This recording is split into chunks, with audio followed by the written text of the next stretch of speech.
Muito bem, na entrevista do dia aqui no Jornal da Mix, nós vamos falar com Beto Leite. Beto Leite, que é assessor da presidência da CDHU, que é a Companhia de Desenvolvimento Urbano do Estado de São Paulo. Beto, bem-vindo aqui a Mix. Muito obrigado, todos os rádio ouvintes aí. Prazer estar aqui com você. Beto, você é aqui de Martinópolis, né? Aqui pertinho de Presidente Prudente e está há muitos anos na CDHU. O que a gente pode falar da CDHU primeiro, assim? Qual a importância da CDHU na habitação aqui no estado? Isso, a CDHU é que promove todos os programas do estado de habitação de interesse social. Então ela tem uma grande importância para todas as comunidades que precisam de moradia no estado.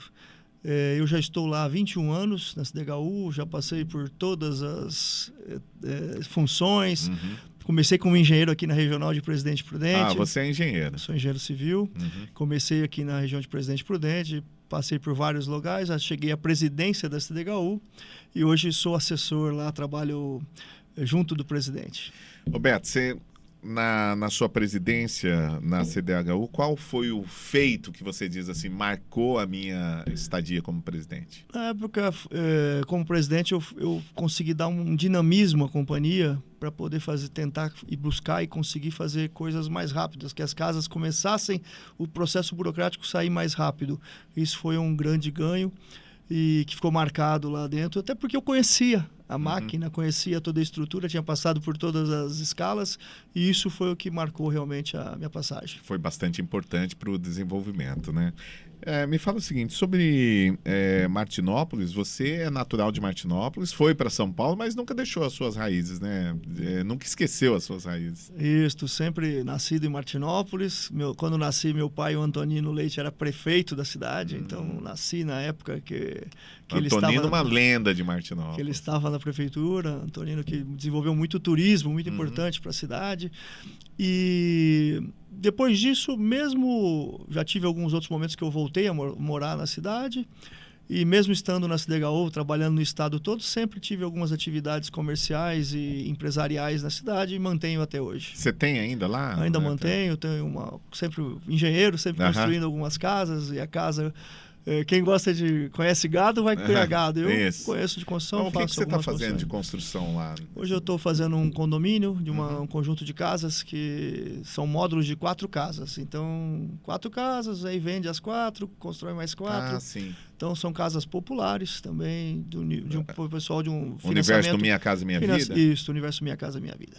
Ah, tá. E está indo bem? Está indo bem. Começamos as primeiras 4 que estão em fase de acabamento e aí continuamos na sequência. Na sequência. Muito bem. Vamos falar um pouco de Martinópolis, né? Porque eu tive uma boa passagem lá um tempo quando eu estava na Rádio Jovem Pan e foi é uma cidade apaixonante, né? Uma cidade que tem um potencial turístico muito grande, mas que nos últimos tempos vem sofrendo com administrações, enfim, eu tenho visto que a cidade... está meio abandonada, vamos dizer assim, né? E como é que você vê a cidade de Martinópolis agora? Sim, falando de Martinópolis tem um potencial muito grande, que é o potencial turístico, né? E esse povo acolhedor que você conheceu lá, esse é um povo trabalhador e um povo acolhedor. Então, isso realmente, nos últimos anos, a gente tem sofrido, primeiramente... voltando 3 gestões atrás, foi um momento em que a cidade teve um prefeito provisório, depois o prefeito que tinha sido eleito conseguiu entrar e depois saiu de novo, então foram 3 prefeitos no mandato. Uma confusão, né? Aí 2 gestões atrás também um prefeito que também não conseguiu desenvolver o que ele tinha se proposto. E o último agora, que foi uma cassação pela Câmara, que não foi pela Justiça, foi pela Câmara. É muito triste, né, um momento para a cidade ter um prefeito foi Marco cassado. Freitas que foi cassado, ter um prefeito cassado pela Câmara, único na história da cidade. Muito triste esse momento. Até o que fez eu voltar a estar mais participante politicamente. Eu já tinha participado em outras eleições, participado até como coordenador de campanha na última, que foi meu pai.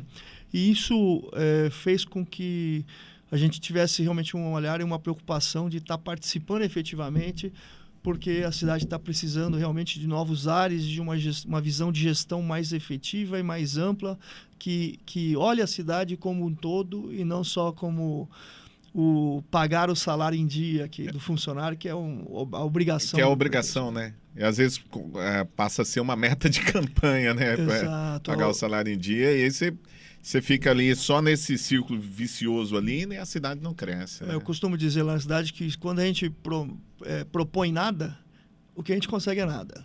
E é o que estava acontecendo. Ninguém mais acredita na cidade, ninguém mais acredita no potencial. O voto no Marco Freitas mesmo foi um tipo de voto de protesto, né? Foi uma eleição muito disputada. E, à época era o meu pai, o Antonino, o candidato, e a Fernanda, muito forte, grupos fortes, Fernanda Crepaldi, muito fortes. E isso fez com que o povo talvez tentasse dar uma chance para o Marco, que era uma pessoa que estava sempre atuante, amigo da gente. Eu sempre tive boa relação com ele, mantenho essa boa relação, apesar ele é uma figura, né? da política. Eu sempre converso muito com ele e falo, olha, não vamos deixar a política interferir na nossa amizade. Eu acho que isso é importante. E aí ele conseguiu receber esse voto nos últimos dias da eleição, que foi por muitos considerado protesto. E ele não tinha prometido nada. E eu falo para as pessoas, vocês não podem cobrar também uma pessoa que não prometeu nada, ele entrega nada e pode entregar nada, e o nada é muito para quem prometeu. Mas a cassação foi uma surpresa, né? A cassação, eu costumo dizer que ele perdeu para ele mesmo.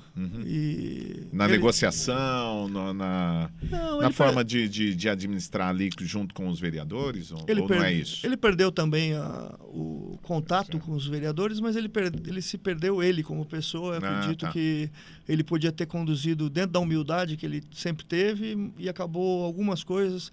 Para quem já teve poder, como eu tive, que fui presidente de uma companhia da Cidegal que tem 2 bilhões de orçamento, eu sei o que é ter poder. Tem que tomar cuidado, né? Se você não tiver Deus em primeiro lugar, se você não tiver uma formação pessoal muito forte, familiar, você sucumbe. E nisso o poder numa prefeitura também não é diferente. O prefeito também acaba sendo endeusado por quem está ao seu redor, né? E é importante você ter esse suporte pessoal para suportar isso e conduzir. E ele talvez tenha tido dificuldades de lidar com isso. Beto, você é pré-candidato a prefeito lá?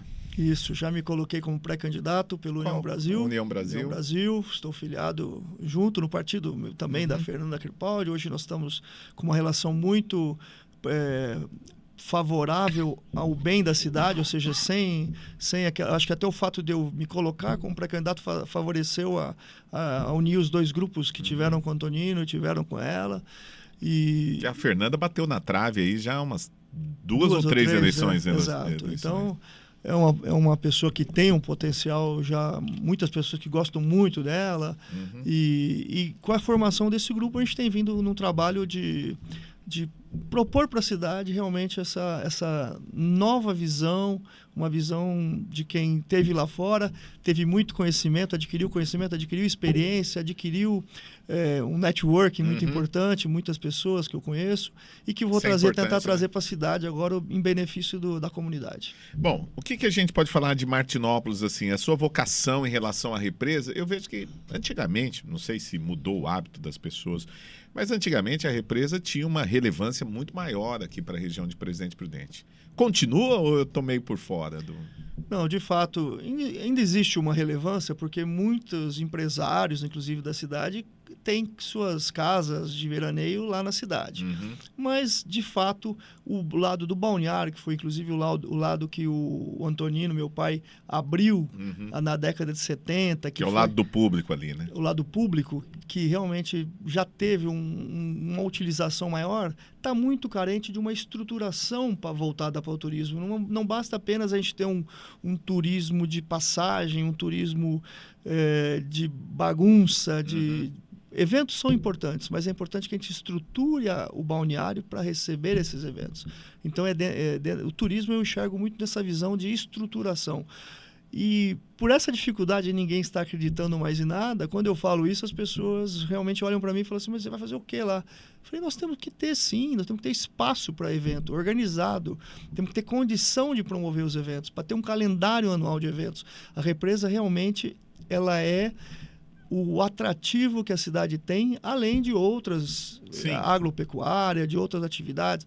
Eu falo muito, porque não tem jeito, eu tenho que falar de habitação. Eu sei que a cidade tem áreas para fazer habitação e não é para fazer pouca, não. Ou seja, dá para desenvolver um grande plano e, dentro desse aspecto, estruturar para que a gente possa realmente viabilizar. E o município é muito grande, né? Territorialmente é muito grande, isso realmente traz esse aspecto de possibilidades de utilizar o que já existe de agropecuária, de mandioca, de algodão, de batata, né, para poder trazer também. Sempre que você pensar em agroindústria, não é questão de trazer grandes, muitas vezes várias pequenas, mas para que se somem e que agreguem valor ao produto de lá. Bom, é uma pergunta aqui em relação a relacionamentos, networks, que você disse, né? Recentemente, nas últimas eleições, o deputado federal do União Brasil, Marangoni, veio para a região de Presidente Prudente, abraçando, foi muito bem votado aqui na região de Presidente Prudente, e agora, recentemente, está se montando um grupo forte. Como é que é o seu relacionamento com o Marangoni? Ele é o responsável por eu estar aqui como pré-candidato em primeiro lugar, porque, na verdade, eu trabalhei com ele na Secretaria da Habitação, eu coordenava um programa chamado Programa Viver Melhor, que ele era o mentor, o idealizador do programa, de reformas de casas, de pessoas carentes. Fizemos um pouco aqui na região de Presidente Prudente. Ele tem boas ideias, né? Fizemos fizemos mais de 11 mil reformas de casas no estado inteiro. E esse trabalho, eu trabalhei juntamente com ele, eu coordenava o programa como engenheiro no campo, como gerente, no caso da Cidegal. E ele foi para deputado para Brasília, eu fiquei lá como assessor na presidência, estou na presidência, e aí começou esse trabalho na região, e com o movimento que aconteceu, a circunstância de Martinópolis, ele foi um dos que ficou me provocando, juntamente com os irmãos Leite, o Alexandre Leite, deputado federal, e o Milton Leite Filho, que também são os deputados mais votados em Martinópolis, junto com a Fernanda Crepaldi, do trabalho da Fernanda lá. E isso fez com que tudo se somasse e também eles me convencessem, nesse momento, de eu vir me colocar como pré-candidato. Muito bem, é isso aí. A gente teria muito para conversar aqui, o tempo é pequeno, mas nós vamos marcar com ele no 106 Podcast com o Reginaldo Nunes, para conversar com o Beto Leite. Só uma perguntinha, esse Leite aí dos irmãos lá, do Alexandre Leite, enfim, tem a ver com a sua família também? Com o Leite lá do Luiz Leite, enfim? Nós estamos tentando descobrir, viu? Porque eu acho que tem, mas na verdade, assim, já está tendo até na cidade, olha, é dos irmãos Leite, dos deputados. A gente acha... Talvez seja uma coincidência ou talvez tenha alguma coisa. Talvez tenha uma coincidência aí para trás, mas vem mesmo do Antonino Leite e do Luiz Leite. Muito bem, um abraço lá para o pessoal de Martinópolis que estão nos acompanhando aí. Conversei aqui com Beto Leite, que é pré-candidato pela União Brasil para a Prefeitura de Martinópolis. Muito obrigado, Beto, por ter vindo aqui e conversado com a gente aqui no Jornal da Mix. Um grande prazer.